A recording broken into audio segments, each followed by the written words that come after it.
3 వన్డేల సిరీస్లో భాగంగా ఇండియా వెస్ట్ శ్రీలంకల మధ్య జరిగిన 3వ వన్డేలో గొడవ జరిగింది. Team India star pacer Mohammed Siraj, Sri Lanka batter Kusal Mendis మధ్య గొడవ జరిగింది. ఈ ఇద్దరు ఆటగాళ్లు మైదానంలో ఒకరిపై ఒకరు నోరు పారేసుకున్నారు. ముందుగా సిరాజ్ తన మాటలతో కుశాల్ మెండిస్ను ఏదో అన్నాడు. ఆ తర్వాత కుశాల్ మెండిస్ ధీటుగా బదులిచ్చాడు.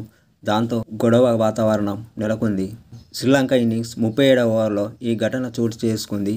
ఈ ఓవర్లో 3వ బంతిని సిరాజ్ ఆఫ్ సైడ్ వేయగా కుశాల్ మెండిస్ డిఫెన్స్ చేశాడు.